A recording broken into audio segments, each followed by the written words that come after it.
What is your name? Wing Commander Abhinandan.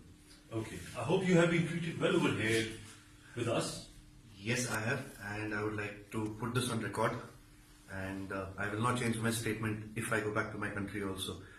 The officers of the Pakistani army have looked after me very well. They are thorough gentlemen, starting from the captain who rescued me from the mob and from his jawan, from his soldiers, and thereafter the officers into the unit which I was taken to.